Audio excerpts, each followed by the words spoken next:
రాష్ట్ర వ్యాప్తంగా మున్సిపల్ ఎన్నికలు జరుగుతున్న నేపథ్యంలో రీజనల్ కాన్ఫరెన్సెస్ని మనం ప్రతిపాదన చేశాం. ఇది ఆఖరి సమావేశం.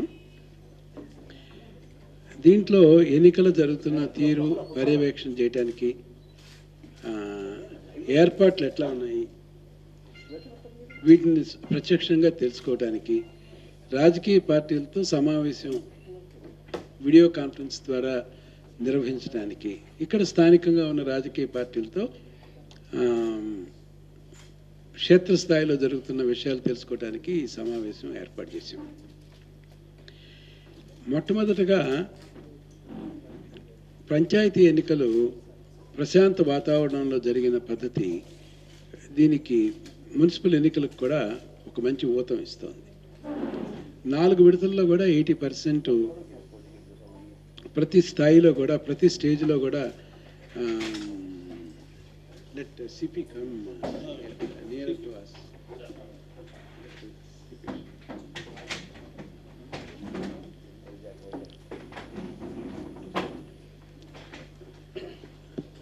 ప్రతి విడతలో కూడా 80% తగ్గకుండా ఓటర్లు పార్టిసిపేట్ చేయడానికి కారణం ఏంటంటే శాంతి భద్రతలకు ఎటువంటి ఇబ్బంది లేదు.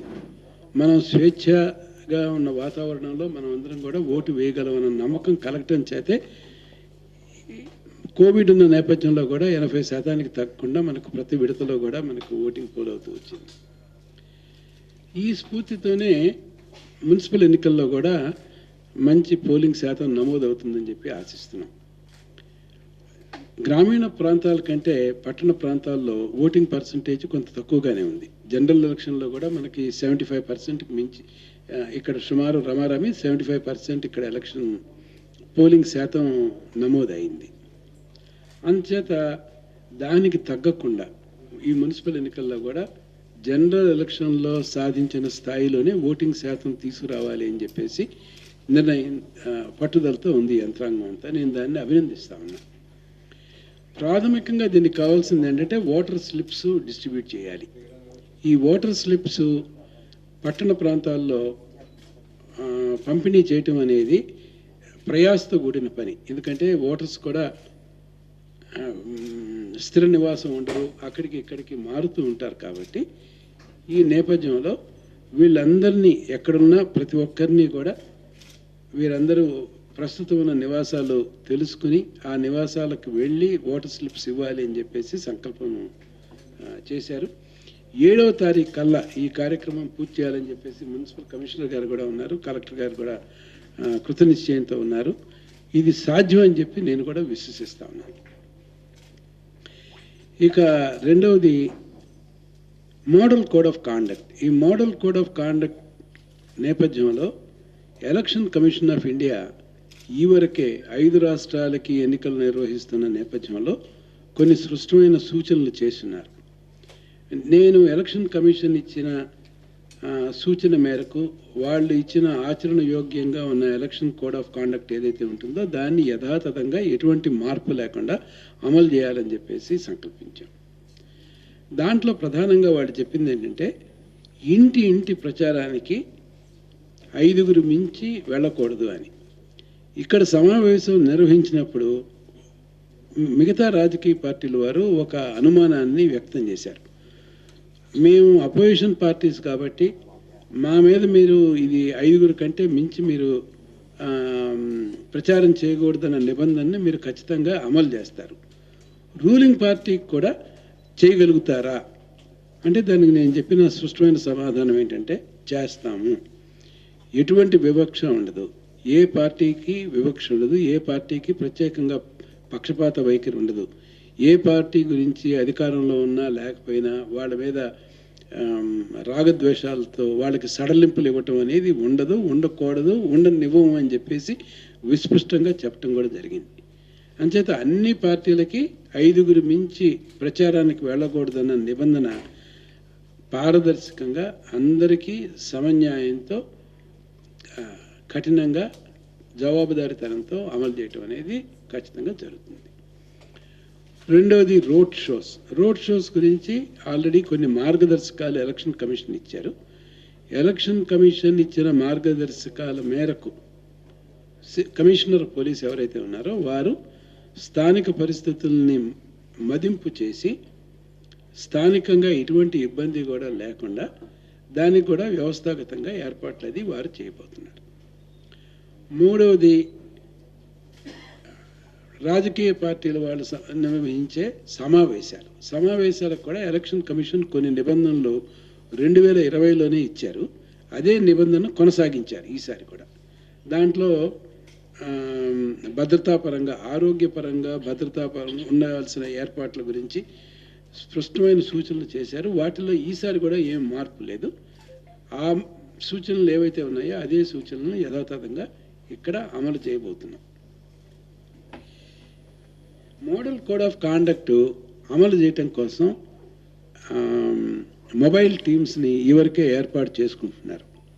ఈ టీమ్స్ మామూలుగా పగలపూట కాకుండా వీటికి ఎక్కువ పని రాత్రిపూటే ఉంటుంది. ఎందుకంటే వీళ్ళందరూ ఇళ్ల దగ్గర ఎవరైతే ఉన్నారో వాళ్ళు వచ్చిన సమయంలో వాళ్ళను ప్రభావితం చేసేలాగా లేట్ ఇన్ ద నైట్స్ కూడా ప్రచారం జరుగుతాయి. కాబట్టి దీని మీద ప్రత్యేక దృష్టి పెట్టి ఈ మోడల్ కోడ్ ఆఫ్ కాండక్ట్ కోసం అమలు చేసే టీమ్స్ ఏవైతే ఉంటాయో వీళ్ళు క్రియాశీలకంగా ఎప్పుడైతే రాజకీయ పార్టీల వాళ్ళు ఆకర్షించడానికి ఏ సమయాల్లో ఎంచుకుని వాళ్ళ ఇళ్ల దగ్గరికి వెళతారో అదే సమయాల్లో ఈ నిఘాని పెంచాలి అని చెప్పేసి నేను కూడా సూచించాను. ఆ రకంగా అమలు చేస్తాం. విచ్చలవిడిగా డబ్బు, బహిరంగంగా డబ్బు పంపిణీ, మద్యం పంపిణీ ఉండకూడదు అని చెప్పేసి భావిస్తున్నాం. దీనికి కావాల్సిన పూర్తి ఏర్పాట్లు చేస్తున్నాం. అలాగే ముఖ్యంగా ఎక్సైజ్ సంబంధించి ఎన్ఫోర్స్మెంట్ ఎవరైతే ఉన్నారో వాళ్ళు చురుగ్గా వ్యవహరిస్తున్నారు. నాకు వాళ్ళ మీద పూర్తిగా నాకు నమ్మకం ఉంది. ఈ జిల్లాకు సంబంధించి ఒక స్పెసిఫిక్గా ఒక కంప్లైంట్ నా దృష్టికి వచ్చింది. అదేంటంటే ఈ బార్ల యజమానులని వీళ్ళని వేధింపులకు గురి చేస్తున్నారు. వాళ్ళకి ఏదో కోటాలు ఇచ్చారు. ఆ కోటాల మేరకు మద్యం మాకు ఫలానా వాళ్ళకి ఫలానా రకంగా సప్లై చేయాలి అని చెప్పేసి ఒక కంప్లైంట్ నా దృష్టికి వచ్చింది. దాన్ని నేను అత్యంత తీవ్రమైన దీనిగా పరిగణిస్తున్నాను.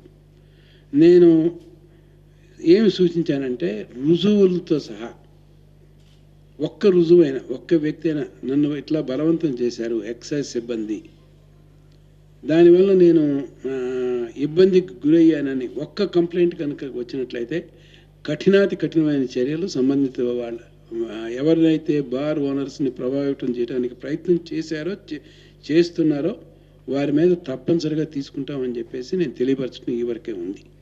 ఇప్పుడు నేను ఎదురు చూస్తుంది ఏంటంటే ఒక్క కంప్లైంట్ అయినా ముందు వచ్చి ధైర్యంగా ఇట్లా అక్రమంగా ఇటువంటి ఇన్స్ట్రక్షన్స్ ఇచ్చారు అని చెప్పేసి నాకు సూచించడమే. రుజువు కనుక ఉన్నట్టయితే చర్య తీసుకున్నాం. అలాగే ఆంధ్ర యూనివర్సిటీకి సంబంధించిన వైస్ ఛాన్సలర్ కుల సమావేశాల్లో పాల్గొన్నారని అధికార పార్టీకి ప్రచారం చేశారు అని చెప్పేసి ఒక తీవ్రమైన ఆరోపణ కూడా వచ్చింది. ఈ ఆరోపణను కూడా తీవ్రమైన ఆరోపణగా నేను భావిస్తున్నాను. దీనికి సంబంధించి పూర్తి స్థాయిలో విచారణ కూడా చేపట్టడం కూడా జరుగుతుంది. ఇది కనుక నిజము అని కనుక తేలినట్లయితే దీని మీద ఎలక్షన్ నిబంధనల మేరకు ఏవైతే ఉన్నాయో చర్యలు తప్పనిసరిగా తీసుకోవాలి అని చెప్పేసి ఎలక్షన్ కమిషన్ దృఢమైన వైఖరితో ఉంది. ఎటువంటి సడలింపులు ఎటువంటివి ఇవ్వం. ఇది చాలా తీవ్రమైన విషయమే. రుజువు అయితే దానికి సంబంధించిన కొన్ని ప్రాథమిక ఆధారాలు మాత్రం ఈవరకే మాకు ఇచ్చారు కాబట్టి దాన్ని తీవ్రమైన విషయంగా పరిగణించాల్సి వచ్చింది. ప్రాథమిక ఆరోపణలు ఉన్నాయి అని చెప్పేసి నేను విశ్వసిస్తా ఉన్నాను.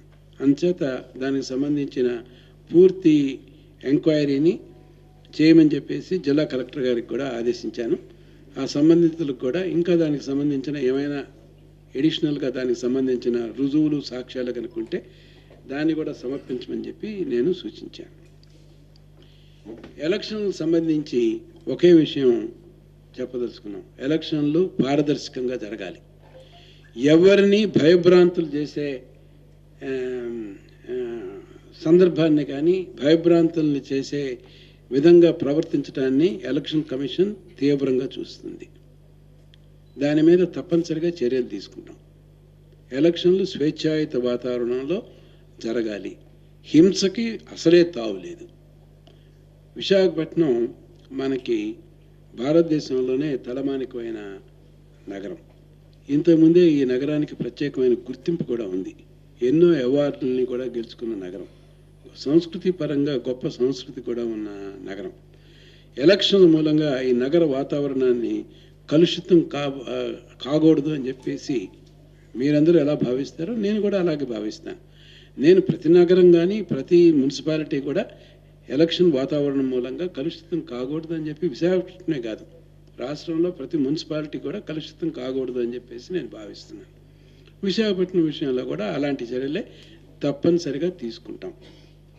ఎటువంటి సడలింపు లేదు. అవసరమైతే విశాఖపట్నానికి ప్రత్యేక దృష్టితో చూసి మళ్ళీ ఇక్కడున్న పరిస్థితులు మదింపు చేయడానికి ఒక ఎలక్షన్ కమిషన్ నుంచి ఉన్నతాధికారిని పంపటం, లేకపోతే ఇతరత్ర ఏర్పాట్లు కూడా చేయాలనే అవసరమైతే కూడా చేయటానికి వెనుకాడం.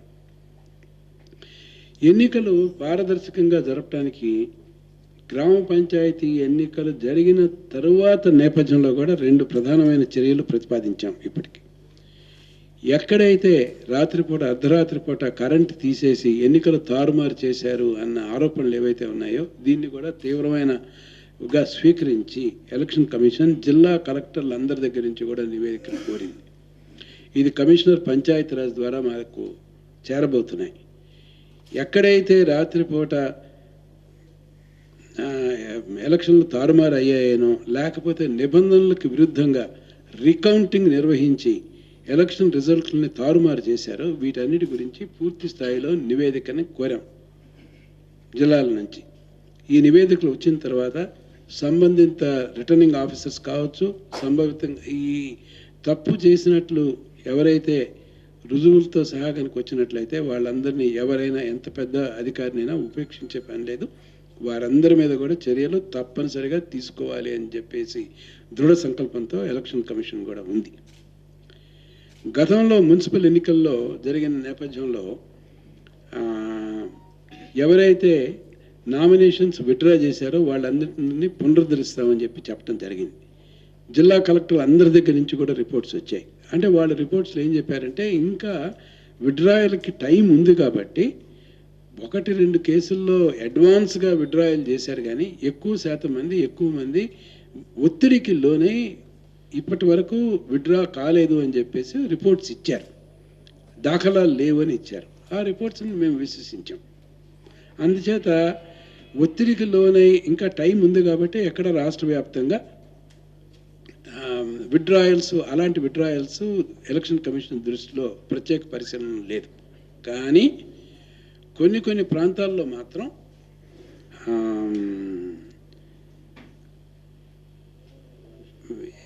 ఇది నామినేషన్ వేయటానికి కూడా వేయలేని పరిస్థితులు ఉన్నాయి అన్న విషయాలన్నింటినీ కూడా ప్రతి ఒక్క విషయాన్ని కూడా రుజువులతో సహా పరిష్కరించాల్సి వచ్చింది. ఎలక్షన్ లా అనేది చాలా పాయింటెడ్గా ఉంటుంది. దీంట్లో ఎలక్షన్ లాలో రిలీఫ్ ఇవ్వటం అనేది మొట్టమొదటిసారి ఇస్తున్నాం మనం. ఈ మొట్టమొదటిసారిగా ఇచ్చేటప్పుడు క్షేత్రస్థాయిలో ఉన్న రుజువుల్ని వీటన్నిటినీ పరిశీలనలో తీసుకుని ఎక్కడైతే ప్రివెన్షన్స్ ఉన్నాయన్న విషయాన్ని మదింపు చేయడానికి ఉన్న ఇన్ఫర్మేషన్ మొత్తాన్ని జల్లెడబడితే మిగిలిన కేసులు ఒక 15-20 మించి దొరకట్లేదు ఎవిడెన్స్తో. కేవలం నేను దీనికి వైలెన్స్ వల్ల నేను వేయలేకపోయానని చెబితే కాదు, సాక్ష్యాధారాలు చూపించాలి. కాబట్టి సాక్ష్యాధారాలు ఉన్న ప్రతి ఒక్క కేసుని వదలకుండా చర్యలు తీసుకుంటున్నాం. అలాంటివి తిరుపతిలో, రాయచోట్లోనూ, అలాగే పొంగనూరులో కొన్ని కేసెస్, బహుశా ఎర్రగుంటలో, లేకపోతే తాడిపత్రిలో 1-2 కేసులు, ఇలాంటి కేసెస్ ఉన్నాయి. రుజువులో ఉన్న ప్రతి ఒక్క కేసులో కూడా అభ్యర్థికి తిరిగి నామినేషన్ వేయడానికి మొట్టమొదటిసారిగా విశేష అధికారాలు ఉపయోగించి అవకాశాలు కలగజేస్తున్నాం. ఇదేంటంటే ఇది ఒక సిగ్నల్. తప్పు జరిగితే ఉపేక్షించకూడదు. ఒకవేళ ఎవరైతే నిజంగా గనక అవకాశాలు గనక కోల్పోతే మనం చట్టాన్ని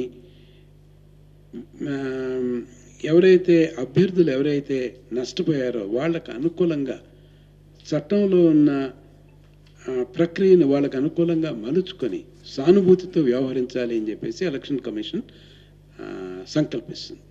బెనిఫిట్ ఆఫ్ డౌట్ ఎక్కడైతే ఉందో అది అభ్యర్థులకే, ఎవరైతే అవకాశాలు కోల్పోయారో వాళ్ళకే ఇవ్వాలి అని చెప్పేసి సంకల్పించి నిర్ణయాలు తీసుకుంటున్నాం. చేయగలిగిందంతా ఎటువంటి భిన్నాభిప్రాయాలు లేకుండా చాలా సానుకూలతతో చేస్తున్నాం. చేయవలసిన దానికంటే తక్కువ లేకుండా చేస్తున్నాం. అన్నిటికంటే నేను ఇంతకుముందు కూడా చెప్పాను, పంచాయతీ ఎన్నికల్లో 80% వరకు ఓటింగ్ శాతం నమోదైందంటే మాకు ప్రచార మాధ్యమాల ద్వారా వచ్చిన సానుకూలత, వాళ్ళ దగ్గర నుంచి వచ్చిన సహాయాలను కూడా విస్మరించడానికి ఇది చాలా వాల్యుబుల్ రిసోర్స్. ఎలక్షన్ కమిషన్ సందేశం ఏదైతే ఉంటుందో ఇది క్షేత్రస్థాయిలో చివరి వ్యక్తి వరకు తీసుకెళ్ళటంలో డిపార్ట్మెంట్ పరంగా మేము చేసిన కృషి కంటే ప్రచార మాధ్యమాల ద్వారా జరిగిన కృషి కూడా చాలా గణనీయమైంది, ఇది విలువైంది. నేను ప్రత్యేకంగా కృతజ్ఞత తెలియజేస్తూ ఈ మున్సిపల్ ఎన్నికల్లో కూడా సామాజిక బాధ్యతగా ప్రతి ఒక్కరూ కూడా ఓటు వేయాలి. గ్రామీణ ప్రాంతాల ఓటర్లతో కనుక చూసినట్లయితే పట్టణ ఓటర్లు విద్యావంతులు, ఆర్థికంగా కూడా బలమైన స్థితిలో ఉంటారు. సామాజిక బాధ్యత కూడా ఉంది. ఇక్కడ సౌకర్యాలు కూడా గ్రామీణ ప్రాంతాల కంటే హెచ్చుగా ఉంటాయి కాబట్టి ఎటువంటి భయాందోళనకి కూడా ఇక్కడ లోనవలసిన పని లేదు. కోవిడ్ నేపథ్యంలో కూడా పూర్తి భద్రత, ఆరోగ్యపరమైన భద్రతా ఏర్పాట్లు చేశాం. గ్రామీణ ప్రాంతాల్లో 4 విడతల్లో పోలింగ్ జరిగిన తర్వాత కూడా ఎక్కడా కోవిడ్ కేసెస్లు ఎక్కడా రాష్ట్రంలో పెరగలేదు. మనం సఫలీకృతులయ్యాం. మున్సిపల్ ఎన్నికల్లో కూడా ఇంకా మెరుగైన ఏర్పాట్లు జరగనున్న నేపథ్యంలో పట్టణ ఓటర్లు కూడా విచక్షణతో, విజ్ఞతతో, సామాజిక బాధ్యతతో హెచ్చు శాతం మంది ఈ జనరల్ ఎలక్షన్లో కంటే తగ్గకుండా ఓటింగ్ శాతం నమోదు కావాలని, ఇవన్నీ కనుక అయితే ఇది మన చేసిన ఏర్పాటుకి సత్ఫలితాలు ఇస్తుందని చెప్పేసి, దీనివలన ఈ సంస్థలు కూడా బలపడి బలమైన నాయకత్వం, పటిష్టమైన నాయకత్వం, క్రియాశీలకంగా వ్యవహరించే నాయకత్వం కూడా అందరూ కూడా హెచ్చు సంఖ్యలో పాల్గొని ఓటింగ్ చేయటం ద్వారా సమకూరుతుందని చెప్పేసి ఎలక్షన్ కమిషన్ మీ ద్వారా పట్టణవాసులకి, పురవాసులకి అందరికీ కూడా తెలియజేస్తూ సెలవు తీసుకుంటున్నాను.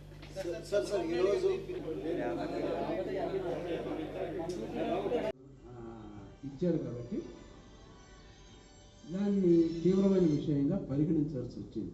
ప్రాథమిక ఆరోపణలు ఉన్నాయి అని చెప్పేసి నేను విశ్వసిస్తాను. అందుచేత దానికి సంబంధించిన పూర్తి ఎంక్వైరీని చేయమని చెప్పేసి జిల్లా కలెక్టర్ గారికి కూడా ఆదేశించాను. ఆ సంబంధితులకు కూడా ఇంకా దానికి సంబంధించిన ఏమైనా ఎడిషనల్గా దానికి సంబంధించిన రుజువులు, సాక్ష్యాలు కనుకుంటే దాన్ని కూడా సమర్పించమని చెప్పి నేను సూచించాను.